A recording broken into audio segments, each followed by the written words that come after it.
Hello everyone, this is part 21 of What If Naruto was actually helped by the third Hokage, and I hope you guys enjoy this video and to like, to subscribe, to share, and check out the playlist, to see more comment down below.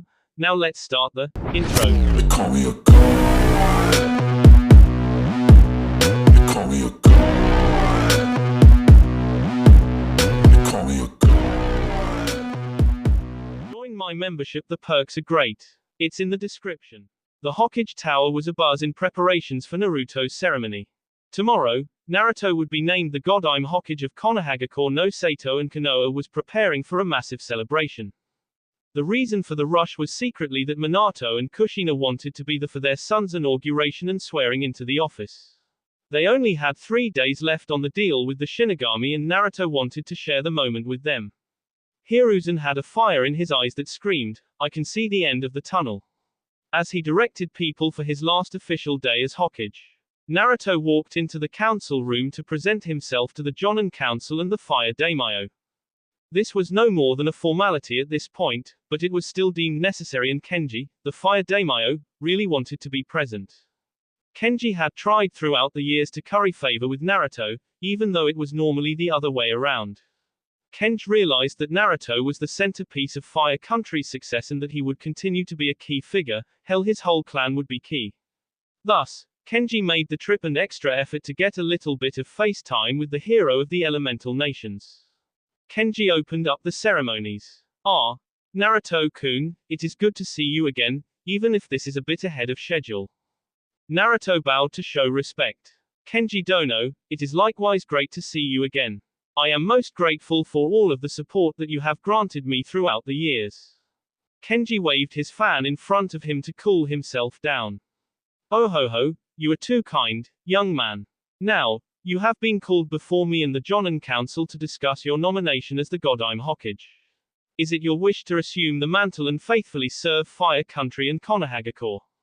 "Hi, Daimyo-sama. Very well, Naruto Uzumaki Namikaze, I accept your nomination and look forward to working with you. Once these formalities are concluded, we should sit for some lunch. It would be my pleasure to invite your beautiful wives as well." Naruto hesitated for a brief second before answering. "I humbly accept, Daimyo-sama." Naruto created a clone and dispersed it to inform his clone at the Namikaze compound of the development. "Very good, Naruto-kun. Now, the Jonin Council has some questions for you." Kenji concluded with a wave toward the council before placing his hands in his lap. Shikamaru Nara stood up to ask the first question. "Naruto-san, every member of the Jonin Council agrees that you are a good nomination for the Hokage position. This issue boils down to a couple questions. First, do you believe you are ready to assume the mantle of Hokage?" Naruto nodded. "Yes, Shikaku-san. I am ready. May I assume that you are concerned about the number of duties I find myself carrying?" Shikaku nodded, and there were multiple nods on the council as well. "Your concerns are valid. As with everything I am currently doing, I will not be doing this alone. Without Q, I wouldn't be able to keep up. However, with Q's help and a bit of meditation, I can maintain the stress created by my clones. For the previous 3 years, I have had 200 clones training daily, I have sustained a blood clone or 2 for that duration, I have balanced 7 wives and dealt with 2 heads of nation that also wished to be my brides, and I have created and trained the allied forces from the ground up. Forgive me if I sound precocious, but the responsibilities of Hokage will not be a significant addition." Genma stood up. "Naruto-san, do not make light of the position. It is because you have all those prior obligations that we are wondering why you wish to do this now." Naruto did not show any sign of hesitation before he answered. "We are coming to the conclusion of this war, but we have not gotten here without losses. Nearly 300 of our compatriots have died and more are recovering in the hospital. It will serve as a morale boost for the allied forces for the final push into Am. I have personal reasons as well that I cannot share with this council." Shikaku aired an eyebrow at this. "Naruto, we all have clearance here." "Not from Shinigami-sama, you don't," Naruto retorted sharply. Kenji leaned forward at this. "So, it is true. You are the summoner of the Shinigami?" "No, Daimyo-sama. I have simply restored an ancient pact between my clan and the Shinigami. She calls me her champion in the mortal realm. She gave me firm instructions that I cannot disclose to this council. I assure you it does not adversely affect Konoha or the allied forces. Her champion? Kenji asked with interest. Yes, Daimyo-sama. I am the champion of the Shinigami. I will tell you that I have killed 3 individuals on her behalf. Hiden, Kakazu and Kabuto all used jutsu that broke the natural order of her realm. Her request to eliminate said individuals synced up very well with my mission. Most interesting, Naruto-kun. Most interesting indeed. Shikaku stood once more. During the war, will you continue to act as the Allied Forces Supreme Commander over your role as the Hokage? I do not believe the roles are mutually exclusive, Shikaku-san. When I am acting on the warfront, Sandaime-sama has already agreed to help with my duties alongside my blood clone. Furthermore, I will increase office personnel to handle the more mundane paperwork. All requests from the civilian council will be routed through their chosen representative. That representative will get a pay raise for their efforts, but they will be given certain authorities to fund civilian projects. The Ninja Council will retain direct access to me, however, all clan issues will go through the clan heads, who will also be given guidelines and certain liberties. I will retain the right to veto and I will handle all major issues personally, but the age of every single issue coming to the Hokage's desk will come to an end. Shikaku sighed. Troublesome. What inspired you to create these changes? Naruto laughed at this. I am the supreme commander of the allied forces. When running a military, the answer presents itself. Every ninja reports to her squad leader. Squad leaders filter this information and report to their platoon leaders. Platoon leaders go through their company commanders. So on and so forth. So, Shikaku, why would you not apply the same principles to governing the village? The whole Jonin Council was gobsmacked. Jaws on the floor, and Naruto got a priceless photo to add to his collection. Kenji actually chuckled loud enough for the whole council to hear. And you would still doubt this young man? If so, I challenge the rationality of this council. Kenji's tone was full of mirth as he mocked the Jonin Council. Shikaku stood and looked like being the speaker of the Jonin Council was seriously troublesome. Very well, Naruto Uzumaki Namikaze, the Jonin Council unanimously approves your nomination as the Godime Hokage. I am grateful for your nomination, and I humbly accept. Daimyo-sama, I have made reservations at the VIP suite in Ichiraku's for 4 p.m. I will bring my wives and look forward to the chance to dine with you. Naruto bowed and walked out of the council room. Naruto, his wives, Tsunade, Jiraiya, Sarutobi, Minato and Kushina joined the fired Daimyo and Madame Shijimi for dinner at Ichiraku's. Minato and Kushina wore henges until they confirmed that they were alone before Minato reunited with Kenji. Kenji was overjoyed to see his old friend and subsequently saddened to know that he would only be there for another couple days. It was a great night and set the stage in a positive manner for Naruto's nomination. Naruto got a good night's sleep and rose in bed with all his girls. Kushina had cooked him a hearty breakfast and the girls led him out the front door for his big day. Naruto took the time to walk to the Hokage Tower and he was swarmed by ninjas and civilians alike. All wished him good luck and congratulations as he walked by. His 4-man detail took the roofs overhead and maintained awareness as their leader made his journey. Naruto appreciated all the decorations that were set up and was pleased to see that allied banners and banner of all nations were hung throughout the streets. A normally 15-minute trip took Naruto half an hour due to the extra attention. Hiruzen welcomed him into the tower and sat him down in his office to give him his final speech. Naruto-kun, it brings me great joy to finally reach this day with you. I wish to give you a similar speech that my predecessor gave me, and I gave to your father. Naruto simply nodded, so Hiruzen continued. Konoha is the great tree that shelters and protects us. It is for this tree that we send shinobi to fight, and it is for the glory of this great tree that the fire shadow acts. The fire shadow dances between the light of the sun and the shade of the leaves. It is the duty of the Kage to guide his people through the darkness of night to meet each day. The fire shadow must be able to sacrifice not only his own life, but the lives of his shinobi in order to protect the great tree. With each leaf that falls, the will of fire ignites and passes the will onto the budding leaves. As old leaves wither, new leaves take their place and carry on the will of fire. Hiruzen stopped here and took a long drag on his pipe. Naruto-kun, I have watched you since the day you were born, and I could not be prouder of the man you have become. I have never seen anyone that carries the will of fire the way you do. It is this old man's sincerest wish that you never let that fire die, my boy." Naruto had tears brimming at the rim of his eyes. "Sure thing, Gigi. I have had 16 years to follow your example. Thank you for all you have done for me. I promise to do everything in my power to make sure the will of fire is passed on to future generations of Konoha and hopefully every country in the elemental nations. I love you, Gigi, and I am so happy you lived long enough to share this day with me." "Cheeky brat." Hiruzen chuckled at Naruto's snark. "Your fitted robes are on the wall over there and your haori is there as well. Please try 'em on and let me know if we need to make any last-minute adjustments." Naruto tried on his new robes before donning the low-necked, sleeveless haori that went down to the back of his knees. On the back of the white haori, his joined family crest rested right in the center of his back. Around the family crest were the symbols of the elemental nations, denoting that Naruto wished to serve all people of the elemental nations. The bottom of the haori was bordered in red flames in tribute to his father. The allied crest resided on Naruto's right collar while the Konoha symbol rested on the left side of the collar. Overall, Naruto's haori was a sharp-looking symbol of Naruto's strength, resolve and bonds. The morning passed without incident in a hectic pace. Naruto's family joined him in the Hokage's office 30 minutes before the ceremony began and he gained confidence in their presence. Minato and Kushina watched through their Anbu masks as Naruto prepared to take leadership of the village that they gave their lives to protect. As the time came, the family made their way to the roof of the Hokage mansion. In tribute to Naruto, Kumo, Kiri, Iwa and Suna all had their Cajun details present. As Naruto walked onto the roof alongside Sarutobi, they held their banners high and proud next to the Konoha banner. Sarutobi walked forward to address the assembled masses and used a voice enhancement jutsu to project his voice. The camera crew worked to get good angles and capture Sarutobi's address.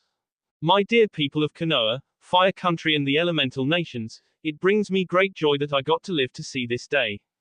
I have served Konoha faithfully for the past 58 years, Kami I am old." Hiruzen paused here as the audience laughed. "I have done the best I could over my time in office to protect the great tree and promote the will of fire. I have not been perfect, and I have made plenty of mistakes. It is with joy that I got to end on a positive note thanks to my successor. For the last 3 years, the elemental nations have experienced a taste of peace and prosperity that my successor has played a key part in, and I get to take all the credit." He paused here for another round of laughter and the camera caught his cheeky grin. "In all seriousness, this old man couldn't be prouder to introduce to you Naruto Uzumaki Namikaze, God I'm Hokage of Konoha." An uproar of applause, shouts, cheers and a couple fog horns ripped through the air around Konoha. Before Naruto walked to address the people, the flags of Kiri, Kumo, Iwa and Suna dipped slightly in a show of respect for Naruto. As Naruto walked to the edge of the railing he gestured with his hands and his wives stepped up to stand by his side. The camera panned across the beautiful visages of his wives to come a rest on Naruto's face.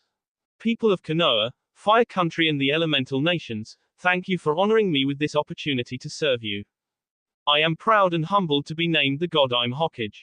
To the people of Konoha, I ask for your continued assistance on this path to peace that we are walking. I am most grateful for everything you have done for me. I promise to do everything I can to serve you and lead us into greater prosperity. To the people of the elemental nations, the office of Hokage will not distract me from my goal. I care for each person in these nations, and I will continue to do everything I can to deserve the role of Supreme Commander of the Allied Forces. I give this vow to you. I will work to achieve peace, not under the rule of Konoha's banner, but as a partner to your nations. I will bring as much happiness and prosperity as I can to as many people as I can." Naruto paused here and took a deep breath before a deadly serious look adorned his face. His eyes flashed with power and resolve through the camera lens. "To my enemies and those that would seek to destroy this peace we are fighting for I say this. Be warned, if you stand in my way, you will feel my wrath. If you harm the weak, exploit those in need, take advantage of our kindness or seek destruction then I or those I trust will end you."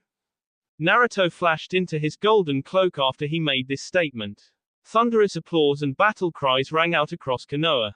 Every ninja stiffened their posture and their chests swelled with pride. Finally, I say this. To those watching in the occupied nations of Hoshi, Kusa, Kawa and Ishii, I offer you a part of this peace and prosperity we are working toward. My shinobi have been instructed to treat you with respect, the daimyos have granted food and funds toward helping you rebuild, and our trade partners are reaching out to your villages. We do not seek to dominate you, but do not mistake our kindness for weakness. Join us in this new age of prosperity and you have my word that your quality of life will increase. I will finish my address with this. I am proud to be named the Godime Hokage and I love the people of the elemental nations. Thank you for your time and continued support. In every major city around the elemental nations, celebrations were held in honor of the man that brought peace and prosperity. However, nobody celebrated harder than Konoha. Although many shinobi remained on high alert, the party raged through Konoha through the whole night. Naruto made the necessary public appearances with his wives and children before retiring to his compound a little after midnight. The girls laid the kids down in a nursery of sorts. The kids lay in 5 cribs, all in the same room. Minato and Kushina offered to watch the kids for the night so that the girls could give Naruto his surprise. Fortunately, and unfortunately for Naruto, that surprise did not include any rest for our intrepid hero. Naruto was walked into his bedroom by Kyuki after he bid goodnight to Shien. Shien wasn't ready for what was to come. Naruto walked through the door to see each of his wives laid out in seductive poses while wearing lingerie. Each girl had their set colors that they preferred, and their lacy brass and panties reflected their preferences. Ice blue for Samui and Haku, lavender for Hinata, regal purple for Ino, dark red for Kuretsuki, light purple for Anko, emerald green for Temari, and Kyuki exposed a black bra and thong when she dropped her kimono.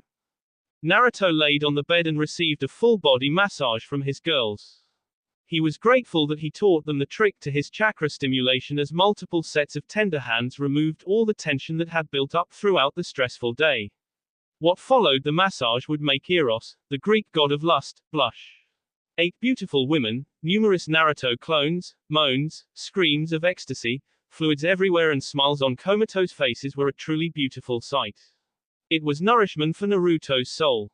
Naruto's first day as the Godime Hokage was hectic. He had his introductory meeting with the council where he put forward his initial reforms.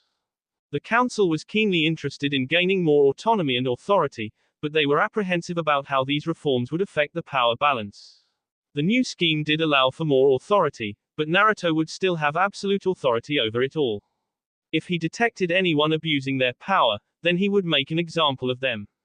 He knew it would happen sooner or later, but he also knew that it wouldn't happen again after the first time. His first day in office marked the return of one of the key missions that he had dispatched his international team on months ago.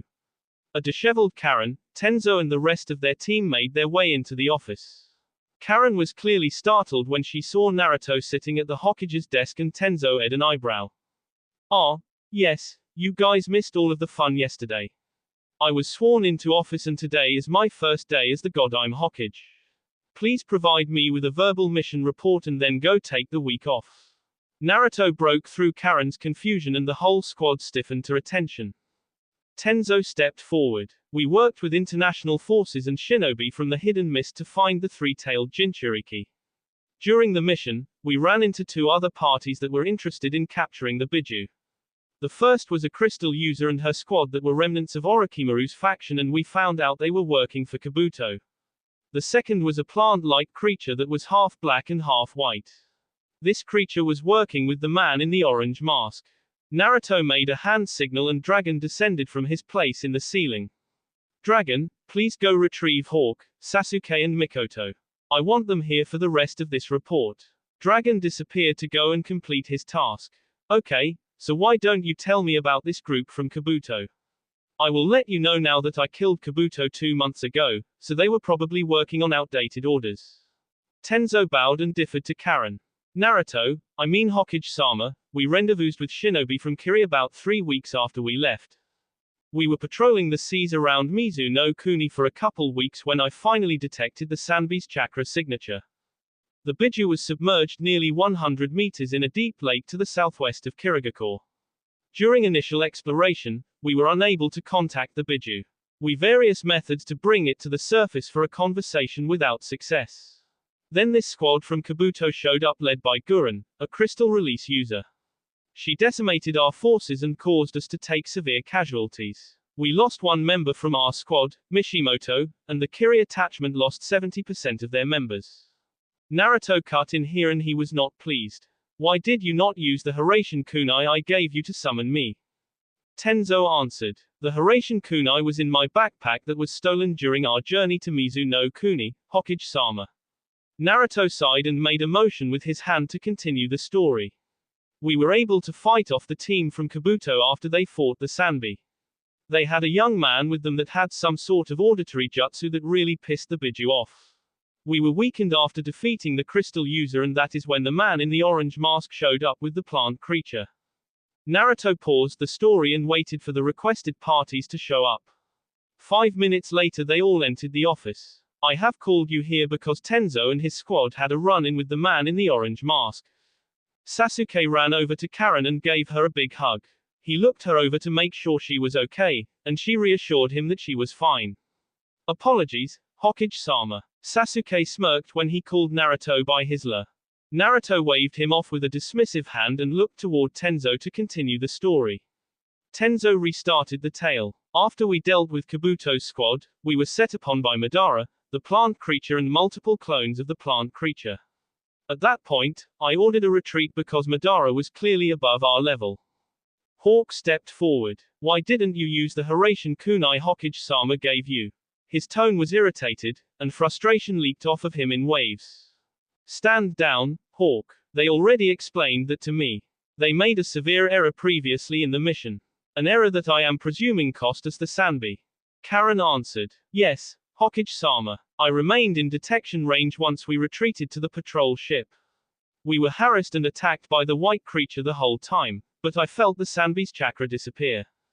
Naruto slammed a fist on his desk in frustration. Damn it, that is a setback. While you were out, we have occupied all minor nations except Ishii and Am. We are to begin our attack on Am from all sides soon. The Sanbi may set those plans back a bit. Naruto lost himself in his musings as Tenzo explained what happened for the rest of the mission.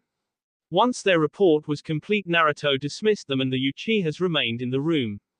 Naruto had the other Anbu leave the room so he could have the privacy this conversation required. Alright guys, I am sorry there didn't have more than that. This was our first sighting of him in ages, so I wanted you here to share it. No worries, Naruto-kun. We will get him. The preparations for the wide-scale barrier are nearly complete. It should be ready in a month or so.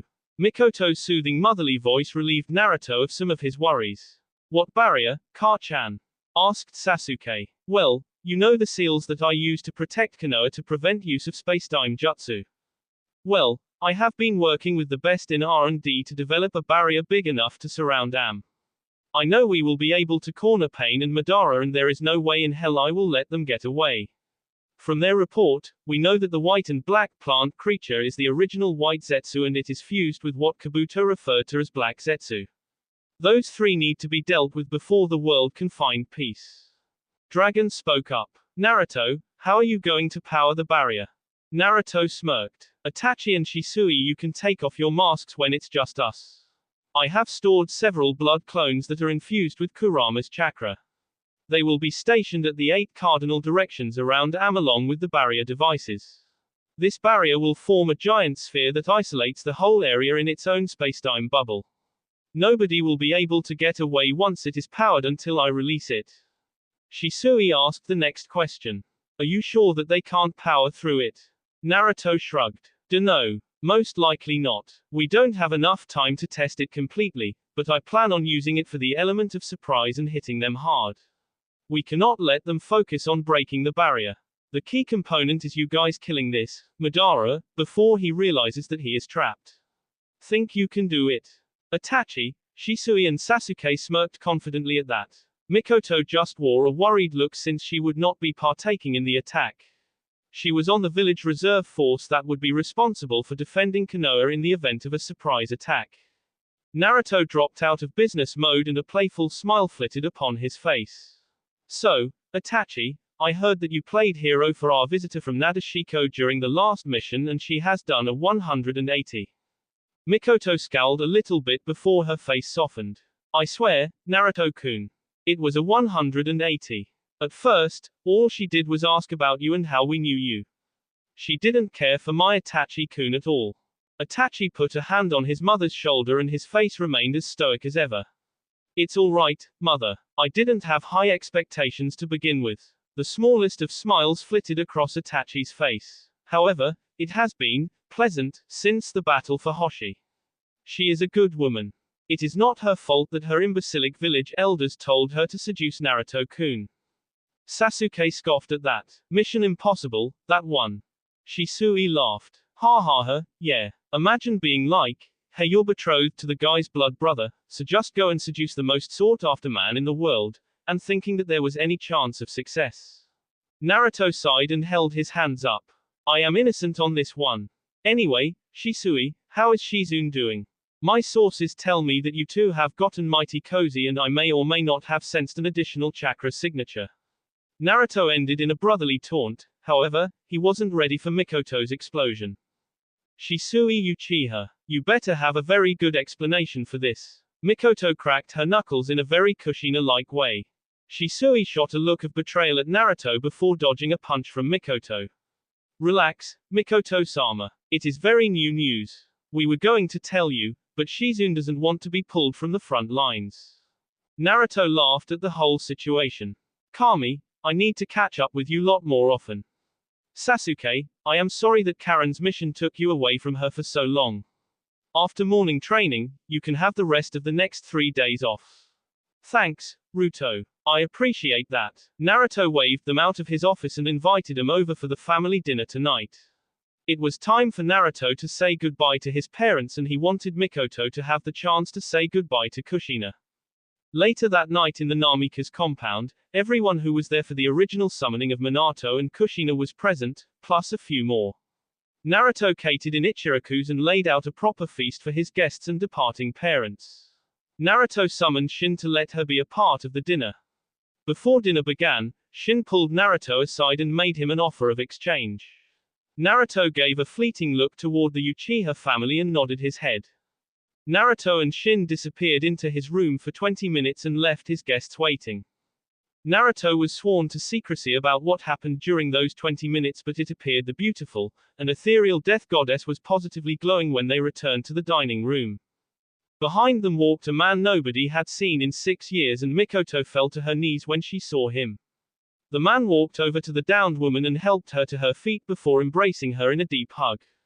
Itachi, Shisui and Sasuke were frozen when they saw the man and they remained completely out of it until the man walked over to them and gave them hugs. Tears flowed freely from all the women watching the touching reunion while Sasuke was bawling into his deceased father's chest. Fugaku stood in front of everyone in attendance looking slightly confused but happy to be there.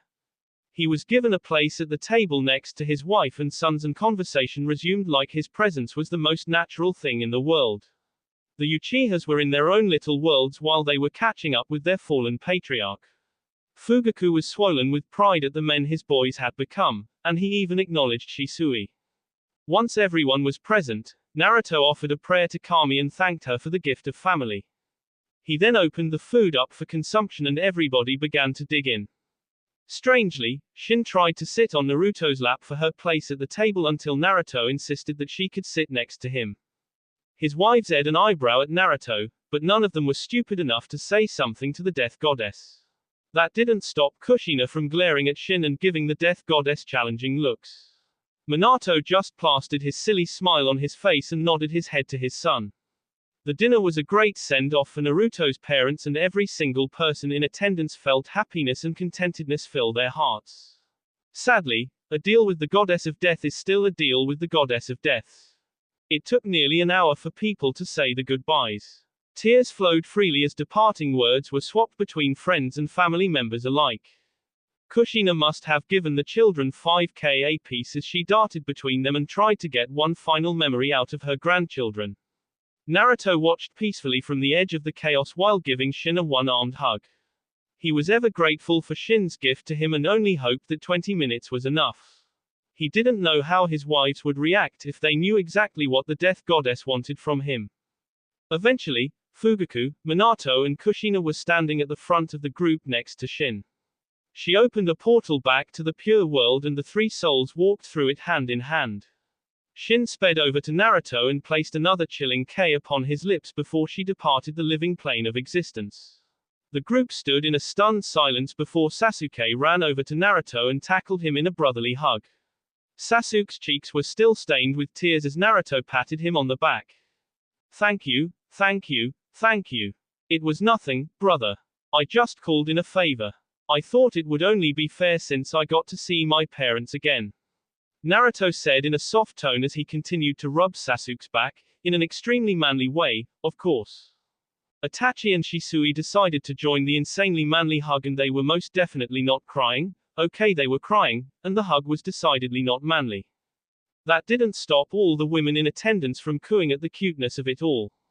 Nor did it stop Ino from snapping a couple pictures for the photo album.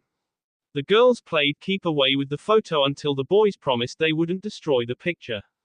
Jiraiya was guffawing so hard that he nearly dropped baby Naoki. Tsunade snatched Naoki away from him before smacking him upside the head. The whole event was decidedly sad, but everyone left that night with their hearts just a little fuller and their resolve hardened just a bit more.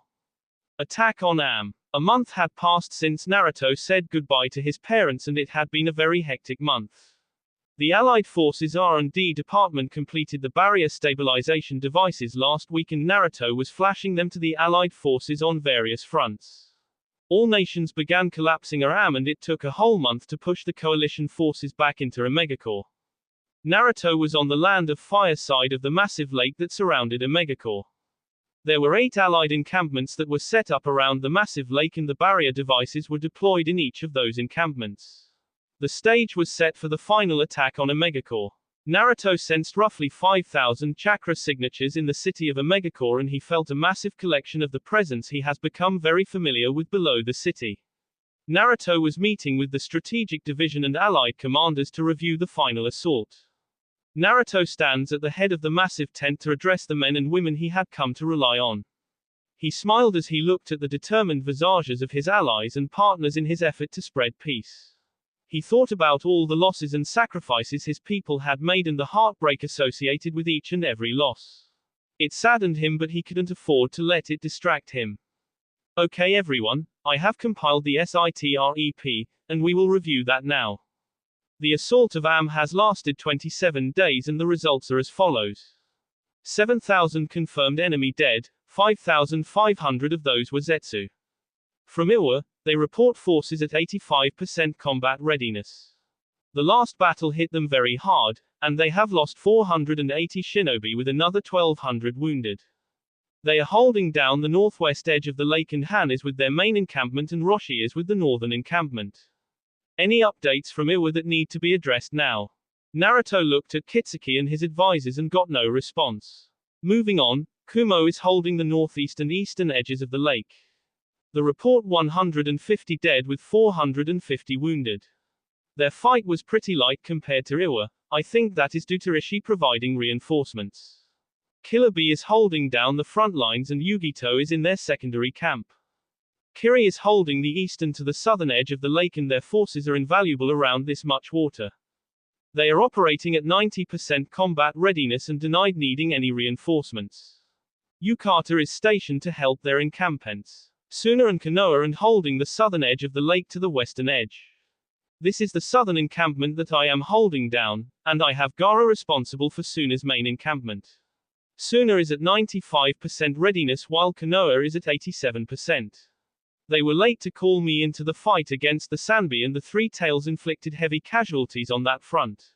Unfortunately, the Sanbi was unsummoned when I showed up and was able to escape before I could subjugate it.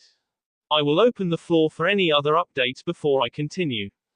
Kitsuki stood up. It is as you said, Naruto Dono. Standing order for everyone in this tent, if you call me Naruto Dono or Naruto-sama I am going to smack you a good one. We are all in this together so just Naruto, please. Kitsuki chuckled before resuming. Very well, Naruto, Ishii has been subjugated effectively and my scouts show they have gone quiet. It is likely we dealt with most of their forces in that last battle, thanks for your reinforcements there. Naruto nodded his head and let him continue. Our forces have isolated the area around our lake with the massive mud barrier as planned. There have been probing attacks from the Zetsu creatures and they are frustrated they cannot tunnel outside of the barrier. Last night, a coordinated assault was made on our barrier device that we were able to repel. The extra local barrier you added is effective. Han and Roshi say that maintaining the barrier takes 10 to 15% of their chakra. No other reports at this time. Anyone else have an attack on the barrier devices? Gaara stood up. No. We had 5 white Zetsu impersonator squad last night, but the updates to the ID cards seem to be working. It is a lengthy and inefficient process, but it will work to screen entrance into a fortified position. I chimed in here. Yeah, those white Zetsu creatures are sneaky bastards. She and my sensor ninjas are not able to identify them once they change their chakra signatures. The seals on the ID cards are holding up for my encampments as well. Very good, Mei, how are things with you guys? Ara, thanks for your consideration, Naruto-kun. Mei's seductive tone stopped after the intro and she went into serious mode. My forces are ready. They are still very upset about the Sanbi being used against them again, bad memories from the previous Mizukage and all that. Naruto nodded and then laid out the plan of attack that would take place tomorrow afternoon. Okay everyone, before we go into the planned attack, I wanted to inform you of my role first thing tomorrow morning. I will be sending in a string of clones to talk to Pain. After all this war, I want to give them a chance to prevent more bloodshed. I can sense somewhere around 5,000 Chunin level chakra signatures or above. Furthermore, I cannot tell how many, but there is a massive number of white Zetsu underground and in the lake. Our barrier is containing the enemy, but we cannot give them enough time to figure it out. Onoki stood up here. Naruto-kun, what do you hope to accomplish by talking to Pain? It is pretty obvious at this point that he will fight us to the end. Throughout the month he has popped up and been forced to retreat when you were called to the battlefield. Not to mention this guy calling himself Madara has been pretty pesky too. Naruto took time to look at each member assembled for the meeting before responding. Everyone, this war has claimed enough life already. I am going to give them a chance to evacuate the civilians and allow any shinobi to surrender. After suffering repeated losses, I believe that their morale will be low. I want to capitalize on that by preventing as much loss of life as possible and show a bit of mercy before we end this war. It is unlikely that Madara will attack while I am doing this because I have disabled his space-time technique and he is probably trying to figure that out, but I will have clones at each camp just in case. Shikaku Nara, lead strategist, stood up. This could give the enemy extra time to plot and exploit weakness, Naruto. I am aware of that, Shikaku, but you forget that every camp is within my sensory range. I will be able to know if they make a move before they can do anything. I need to talk to Pain and figure a way out of this before I order the murder of 75,000 civilians. They are hiding behind the civilian population at this point, so I need to do what I can to spare the innocent. Nobody here wants that much blood on our hands. Shikaku sighed and muttered, troublesome blonde commanders. Alright everyone, return to your encampments and everyone is to remain on high alert until we see this through. We are at the finish line. Everyone stood and saluted Naruto and gave shouts of approval. Naruto answered their salute and remained in the command tent. He sat at his desk and closed his eyes to enter his mindscape. He walked across the verdant field of grass to go chat with his partner. Heya, Kurama. Thanks for joining me for this one. The massive Kitsune opened one eye and looked at his partner. He was so proud of the man he had become. The kid never shied away from responsibility, never ed or moaned, and he always rose to the challenge. Sure thing, Kit. You know, when you promised me you would seek to attain world peace, I didn't think you meant in a couple years. I thought you would at least be old and gray before you accomplished that dream. Naruto adopted his signature pose and chuckled. Q could see the weariness in the normal resilient azure blue eyes. What's eating at you, Kit? Naruto sighed despondently. Q, up to this point we have been able to limit most of the fighting and we have gone to extra lengths to limit collateral damage. Now, our greatest threat is hiding behind 75,000 people. If they don't accept my offer tomorrow. Don't stress about that, Kit. All you can do is make the offer. Damn it, Q. We are talking about 75,000 people. Men, women, Children, old farts and young babies. I don't know if I could give that order.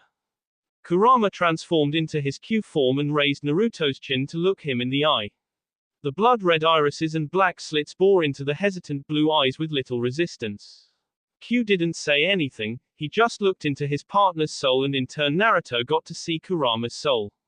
They remained looking at each other for a couple minutes before the trance broke. Q brought Naruto into a fatherly hug. Look, Kit, no matter what happens tomorrow, I am proud of you. I know you will do what you can, but there is still only so much you can do. Show mercy when it is the time for mercy, forgive when repentance is given, but do not waver in your resolve, Kit. You have done more to bring humanity together than any before you. Even the sage didn't bring so many people of different nations together. Naruto leaned his head into Kurama's chest and appreciated the hug. When Kurama's 9 tails wrapped around Naruto's back and pulled him in, he felt the weight of the world temporarily lifted and was able to think clearly. He thought about what he would have to do, and he closed his eyes and prayed to Kami that what he was doing was right. Naruto didn't sleep that night.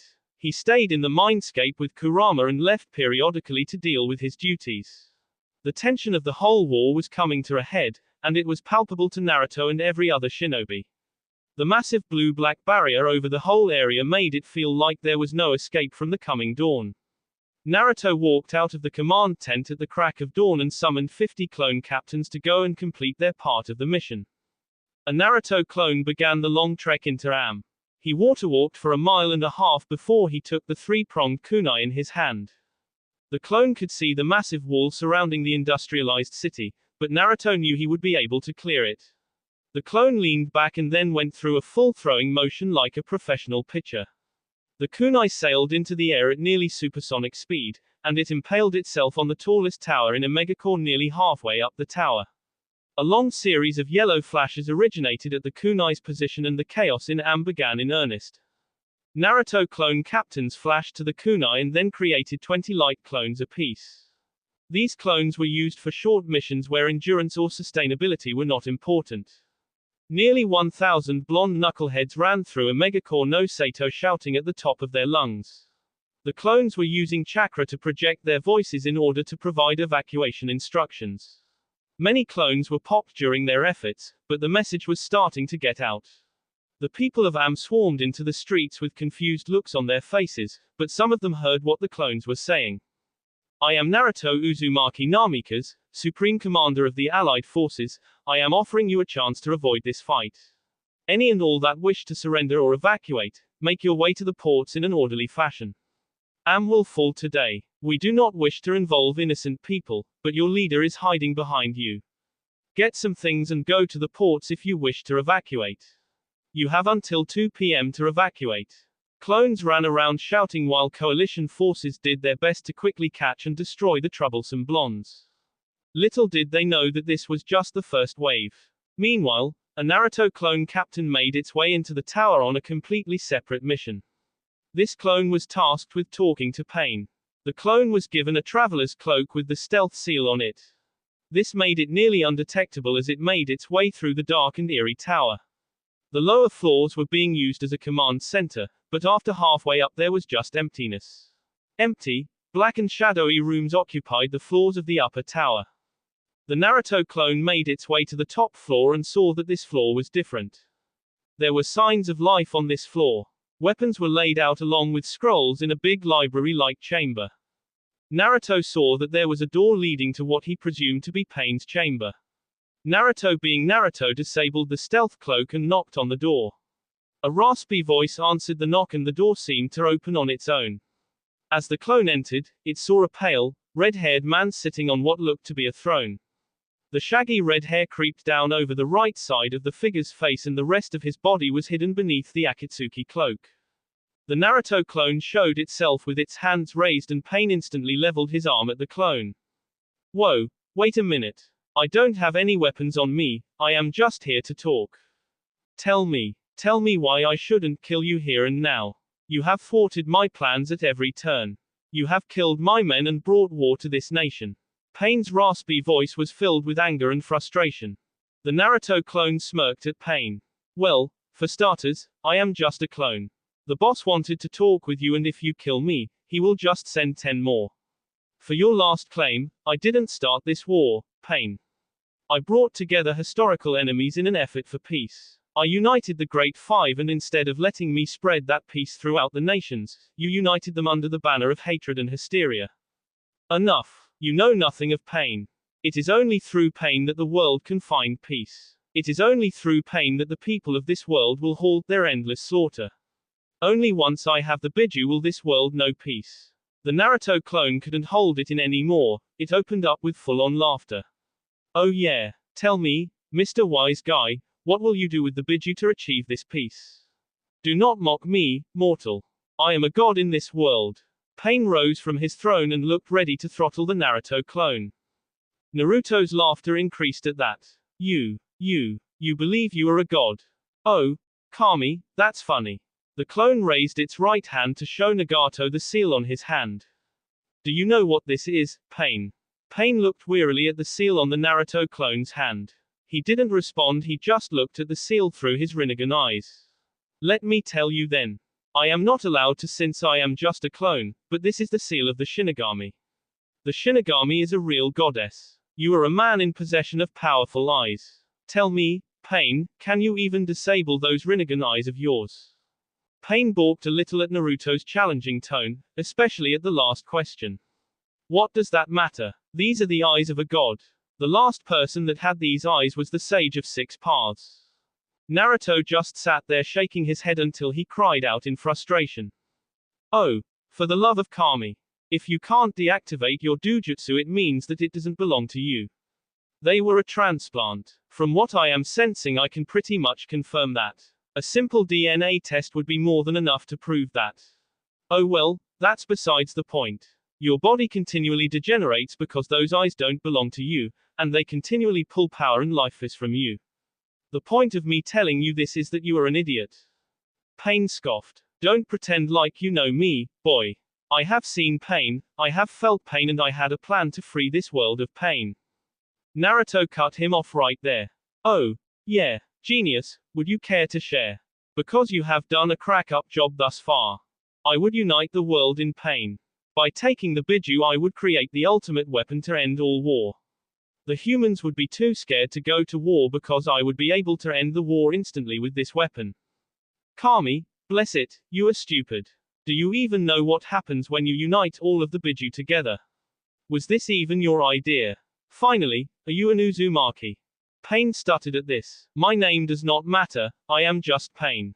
The Bijuu unite to form the ultimate weapon. I worked with Madara, Konan and Zetsu to create this plan. Okay. Let me ask you this, Pain Uzumaki. I locked onto your chakra and you are an Uzumaki. That red hair is a dead giveaway. Anyway, let me just say you are wrong. Let me tell you what really happens, according to Kyuubi, Ichibi, Nibi, Gobi, Rokubi, Nanabi, Gobi and the Uchiha tablet. If you unite the Bijuu in the demonic statue of the outer paths, which is just the husk of the Juubi, you will reform the Juubi. The Juubi is beyond your control. It is beyond Madara's control. It is beyond anyone's control. If you completed your plan, at best case it would be the end of the world. At the worst case scenario, if our worst fears are to be believed, you will free the rabbit goddess from her prison and turn every human on the planet into some vegetable. Project Tsukuyomi ring a bell. Pain visibly faltered at this. That was what Madara called the plan. Come to think of it, all Pain, Yahiko and Konan wanted was to defend their homeland from the endless wars. They wanted to protect future generations and make sure that nobody was orphaned the way they were. When did that change? When I lost Yahiko. When Madara came into the picture. Yes, it had to be when he came in and took over the Akatsuki. I see that I am starting to break through that thick Uzumaki skull of yours. You have been manipulated, Pain. If you wanted peace, then why didn't you join me? If you wanted peace, why did you kill over 300 innocent people in Suna? It wasn't me that made the first attack in all of this. I simply reached out and united people behind a common goal. They came to me via their own volition. If you force a peace, then it will only last until someone is strong enough to revolt. If you rule through fear, your rule will only last until your people have nothing left to lose. Look at you and Hanzo. Pain was starting to break down. He was crying and holding the side of his head with his hands over his temples. He was whimpering, Yahiko, Conan, where did I go wrong? Naruto decided now was the time to take his shot. Look, Pain, you're an Uzumaki. You have family. I have found one other living Uzumaki, and I think a couple of them got caught up in all of this fighting. Tell me, Uzumaki-san, what is your name? It is Nagato, right? Pain looked up through tear-streaked eyes at the blonde kid in front of him. On Naruto's face he didn't find hatred or disgust. Rather, he found caring, kindness and hope. Hope that no more lives had to be lost. Pain looked Naruto in the eye and nodded. So, not only are we family, but you are my senpai. I trained under Jiraiya too. Did you hear he finally married Tsunade? I inherited the dream of Jiraiya, my father, my mother and the Uzumaki clan. Each of them wished for me to find happiness and do everything I could to bring peace to the shinobi world. What? What do you mean? The Uzumaki clan was dead before you were even born. Did you ever go visit our homeland? Well, I did when I was 12 and that was what gave me the push to do everything I have done. In the Uzumaki vaults, Arashi Uzumaki, last Azukage of Whirlpool, left a final message to whichever ancestor was able to open the vaults. The clan asked for their ancestor to rebuild the clan and to forgive past grudges. That inspired me to reach out of Kumo and Iwa. That is what gave me the courage to march forward on this crazy path to peace. Nagato's mind was clearing for the first time since he lost Conan. The haze of everything that happened after her loss never seemed to lift. Even after Kabuto did his operation and gave him his mobility back, the haze was still there. How does this boy do that? How does he bring so much light into the world? Nagato remained in a stunned silence while he marveled at his fellow Uzumaki. Finally, he spoke. Naruto, there is no redeeming what I have done. All I wish for is to join Conan and Yahiko in the afterlife at least once before Yami claims my soul. Naruto briefly flashed a gigawatt smile at his lost Uzumaki before he saddened a bit. Yeah, it would be a hard road to redemption, but every journey starts with a single step. If you help me, I will put in a good word with the Shinigami for you. A small smile flitted upon Nagato's face and tears brimmed at the bottom of the Rinnegan swirls. What would you have me do? For starters, the fake Madara and the Zetsu need to go. They have caused so much pain and suffering in this world. To help me do that, allow the evacuation of your civilians. Any shinobi that wishes to surrender will be imprisoned and given a fair trial. Unfortunately, this fight is going to happen. Help me avoid as much unnecessary loss of life as we can. At that moment, Nagato cried out in pain and half of his body seemed to be taken over by a shadow. As the darkness crept over the left side of Nagato's face, the likeness of some creature smiled eerily at Naruto. TSK, Pain-kun. After all we have done for you, you are just going to betray us. I think not. Your usefulness has run its course. It is time for you to complete your final task. Naruto began to dash forward until he was intercepted by Madara. The orange mask looked right into Naruto's eyes and the Mangekyo Sharingan spun behind the lone eye hole on the right side of the mask. I have a message for your master. I am coming for the Kyuubi. Don't think this barrier will stop me. Zetsu, do it. Pain was grunting in effort as he struggled to resist the influence of the black Zetsu, but it was in vain. During the operation Kabuto did, he put in a failsafe that allowed Black Zetsu greater influence over Pain. Pain started forming hand seals and once he completed them, Black Zetsu called out, Gedo Art of Rinyu Rebirth, Madara Uchiha. Naruto's clone froze when he heard what was said and he screamed as Nagato's body fell lifeless onto the ground before his existence was ended and his memories were sent back to the original. Meanwhile, at the docks, people had started flooding to the docks to evacuate the doomed city of Amegakure. The Naruto clones were effective at distributing their message and around the city there were 4 walking paths created by a collaboration Earth Jutsu. At the head of each path was a Naruto clone that was in Sage mode and the clones were screening people for negative intentions. This was a fast process, but it was better than trying to cram people into small boats. The evacuated civilians were taken into the encampments and put in a temporary prison. Any shinobi that surrendered had her chakra sealed and was moved along with the civilians. The evacuation was going well and there were still massive crowds at the docks. People were frantically looking for a way out of the soon-to-be battlefield. Allied forces began to cross the land bridges and they were forming a protective perimeter around the crowds. Skirmishes originated at the docks between Allied and Coalition forces, but they were now taking place all over Amegakure. The assault had not been called for, but Naruto requested protective details for the civilians that wished to evacuate. The Coalition forces realized they were losing their meat shields, but orders had not come down from their leaders yet. Thus, small pockets of resistance popped up around the edges of Am. The evacuation was going well for the first 30 minutes until mass amounts of white zetsu began growing out of the ground, emerging from the lake and jumping onto the created land bridges. At 10:45 am on the final day, total chaos ensued. Due to the zetsus, Allied forces were called to secure the land bridges. The Allies were at a disadvantage while trying to protect the hectic civilian populace. When the white zetsu showed up, Naruto clones in Sage mode began dashing around the battlefield. They tried to keep the civilians calm, but it was no use. The land bridges became stampedes of people, and the Allied forces were forced to block off the connection. As Robert Burns once said, the best laid plans of mice and men often go awry. At 9:30 am, all encampments were ordered by Strategic HQ to begin evacuation efforts in response to the number of civilians gathered at the docks. Things were going well until 10:45 when a mass message was issued to the Allied forces that they were to cease evacuation efforts and retreat outside of the city perimeter. The land bridges that were created turned into massive earth domes that protected as many civilians as they could. Naruto clones laid out barrier seals on the docks in an attempt to protect the civilian populaces that were attempting to evacuate. It was the best command could come up with on such short notice, and nobody knew what caused the white zetsu to turn on the Am population. Naruto's shadow clone was dispelled at 10:40 am, and Naruto sorted through the memories. He quickly relayed what had happened and informed the command tent that the real Madara Uchiha had been resurrected. By 10:45 am, new orders were issued and Allied forces were to retreat to the nearest encampment. Naruto flashed into his golden cloak and created 100 Kurama-empowered clones to go and set up barriers to protect as many civilians as possible. According to the latest count, 35,000 civilians had been processed and detained within the encampments. Best estimates said that there were 20,000 more on the land bridges or docks. Naruto hoped his barriers would hold up against the Allied forces' next move. At 10:40 am in the tower, Madara Uchiha opened his eyes to see nothing. He had removed his eyes before his death, so when he told his brain to open his eyes, he wasn't surprised when blackness answered him.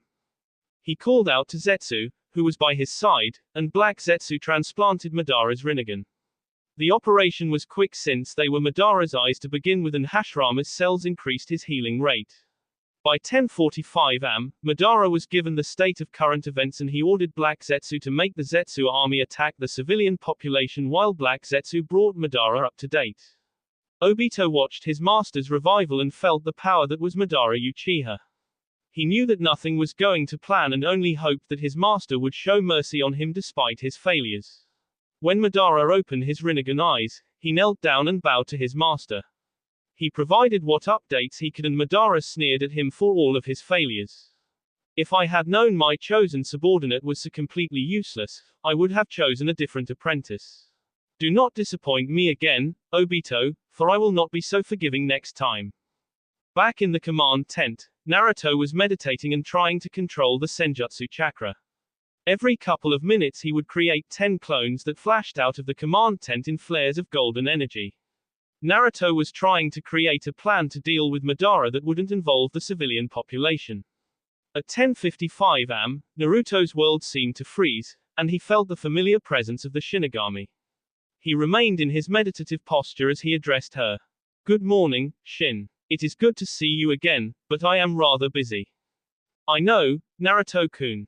I know you are aware that Madara was brought back to the mortal realm. Those damned eyes should never have been granted to a mortal. Damned Azanami-chan never did think of the consequences to her actions. He does not belong in this realm, Naruto-kun. Bring him back to me. I don't know if I am strong enough, Shin-chan. I mean, that is the real Madara Uchiha with the Rinnegan and he is holding thousands of people hostage. I believe in you, Naruto-kun. You have your friends and everyone behind you, including me. Shin leaned down and placed a K on Naruto's forehead. When she K him, Naruto felt an unfamiliar power enter his system. The power coursed through him and eased the strain on his chakra coils, overfilled his and Kurama's reserves and filled him with a sense of calm. Thanks Shin. I won't let you down. With those words, time unfroze, and the world started spinning again. Naruto rose from his meditative position in the command tent, and everyone looked to him for their orders. Commence Operation Bijuu. The barriers I have placed will hold.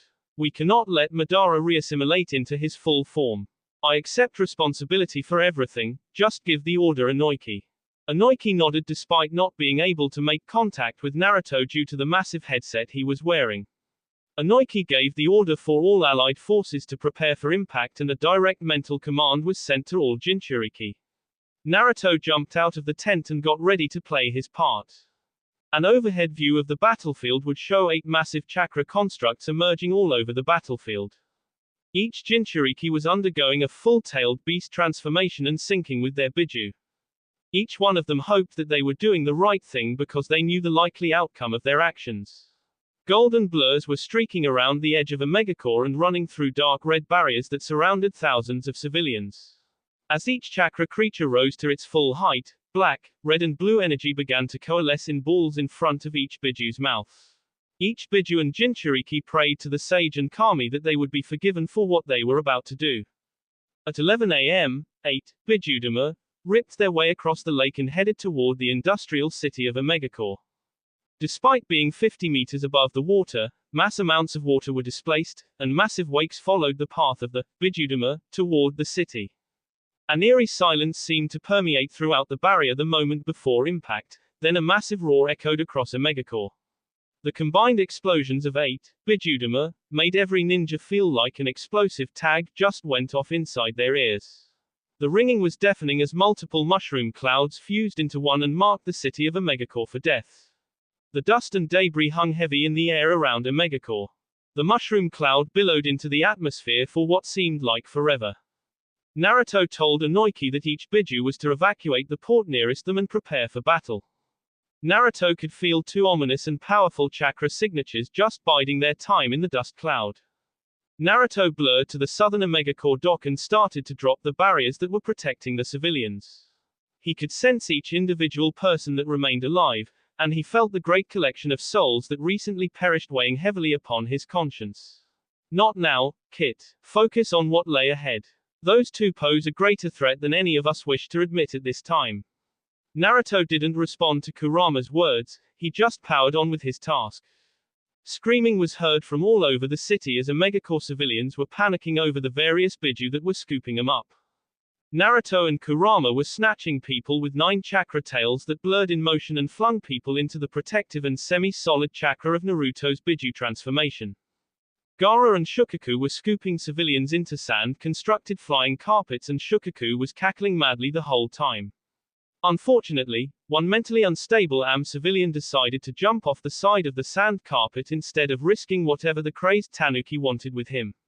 Matatabi and Yugito stole Naruto and Q's idea and many civilians passed out when they thought that they were about to be incinerated. It made the ride back to safety more bearable for Matatabi. Son Goku and Roshi in their massive lava ape transformation were piling the civilians onto Son Goku's back and the giant ape was lambasting the necessity of allowing humans to touch his magnificent and royal figure. Kokuo and Han worked quickly and quietly as Kokuo scooped civilians up by the dozens and placed them on his back. Kokuo became a blur of blue-gray movement as he dashed back and forth across the lake of Am. Saiken and Utakata worked to transport the civilians in bubbles across the lake and it looked like a 3-year-old just got a hold of a bubble machine on the eastern side of Am. Fu and Chome worked in tandem to fly people from Am to safety and finally B and Gyuki were swimming back and forth in the lake of Am with untold numbers of civilians stuck to the sticky suction cups of the 8-tailed octopus. Before the dust fully cleared, civilians were evacuated, and the stage was set for a battle of epic proportions. Naruto issued the order that only S-ranked shinobi and above may enter this fight, which was supported by all other Kajin commanders. Before Naruto committed to that fight though, he saw that an onslaught of white Zetsu were attacking each encampment. It felt like 20 to 30,000 white Zetsu just appeared out of nowhere. He passed command to Shikaku Nara as he and the other elite fighters dashed toward the island of Am to take on the greatest threat of all time. Madara was impressed at the might of the Bijuu and their ultimate attack. To crack his ultimate Susanoo was no small feat, and he could tell that none of the Bijoudama even made direct contact with him. He looked to his left at the slightly panicked form of Obito and scowled at him. For an Uchiha to not be able to form their own Susanoo was pathetic, but he served his purpose. Well, Obito, you may not have collected the proper Bijuu ahead of time, but it seems like these fools brought them to me. You will fight alongside me, and this is the last time I will save you. Go forth and enjoy the bloody dance of battle. Obito nodded inside of Madara's Susanoo in reverence to his master. As you wish, Madara-sama. That will be all for this video. Be sure to like, subscribe, share, and comment down below for more videos. Goodbye.